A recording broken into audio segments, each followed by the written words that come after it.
जंगलમાં રહજે આમ आदिवासी जंगल रखवाला रे।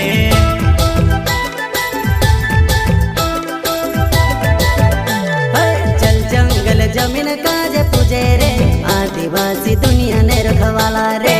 बाप देव खतरी काज पूजे रे आदिवासी सबसे निराला रे।